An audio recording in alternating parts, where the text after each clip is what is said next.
नमस्कार। आज मूल रूप से शोध करने वाले छात्रों के लिए जो काफ़ी महत्वपूर्ण होता है, हम आज खुदाबख्श लाइब्रेरी की चर्चा कर रहे हैं। इस खुदाबख्श लाइब्रेरी में कालजयी किताबों का एक अनूठा सफ़रनामा।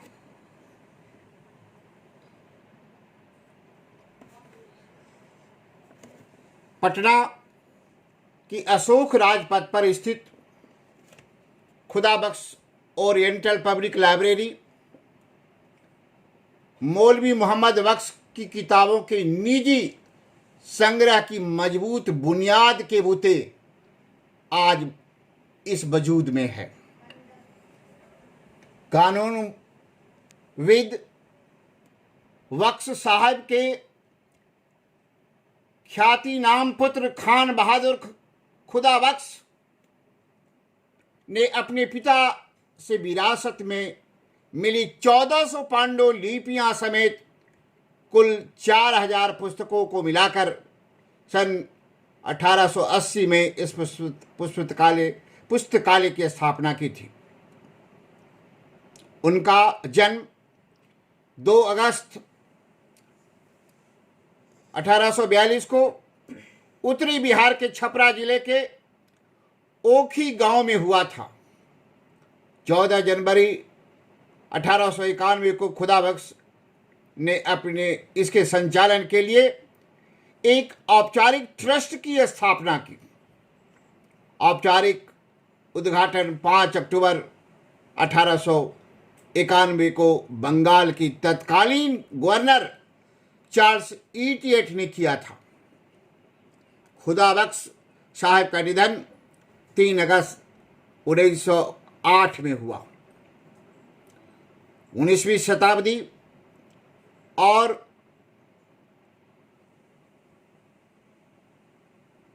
8वीं दशक के खुदाबख्श साहब प्रसिद्ध सरकारी वकील थे।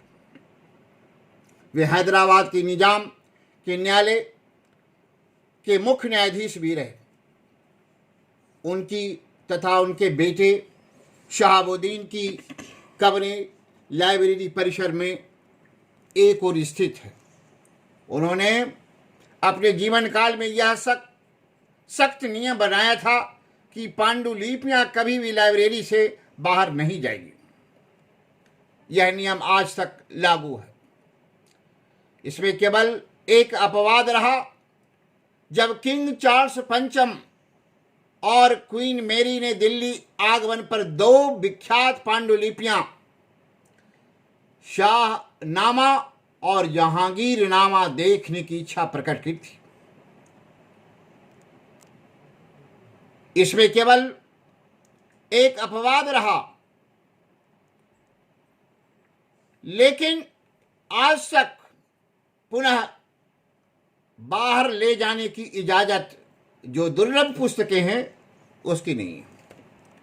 हाँ, कुछ खास मेंबर हैं जो शोध के कार्य कर रहे हैं, उनके लिए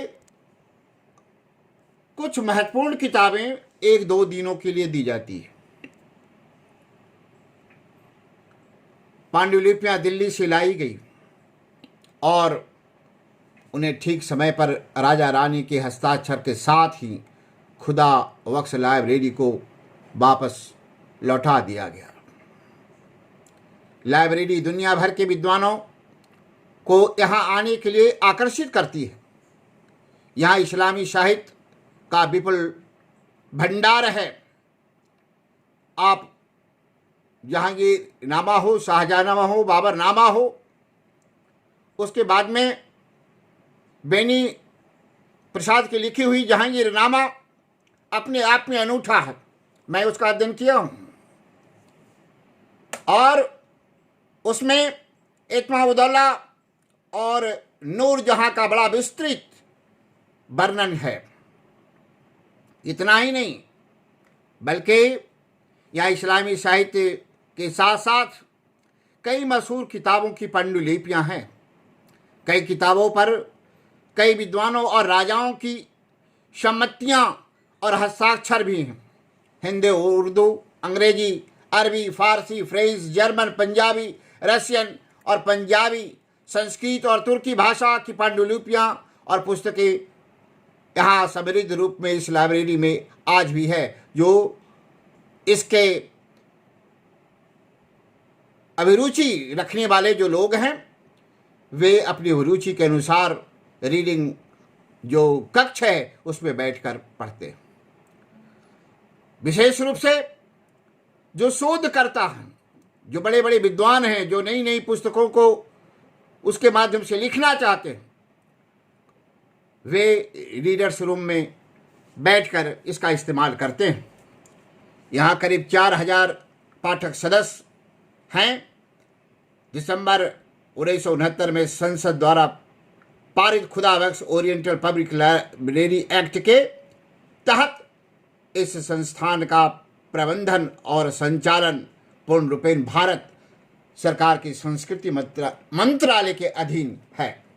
इसकी देखरेख के लिए 12 सदस्य वाली समिति है। इसके पदेन अध्यक्ष राज्यपाल हैं और उसके बाद में इस लाइब्रेरी के निदेशक जो जाने माने इतिहासकार विद्वान इम्तियाज अहमद साहब हैं, जिन्होंने इस खुदाबख्श लाइब्रेरी को और भी समृद्ध किया है। उनकी देखरेख में यह लाइब्रेरी और भी आगे बढ़ा है। इसी आधार पर मैं पुनः बच्चों को, खास करके शोध करने वाले बच्चों को, यह जरूरी है कि इस तरह के जहाँ पर कालजयी पुस्तकें हैं उसका जरूर वहाँ पर जाकर अध्ययन करने का प्रयास करें, ताकि आने वाले दिनों में आपके शोध जो कार्य हैं वह मूल रूप ले सके। धन्यवाद।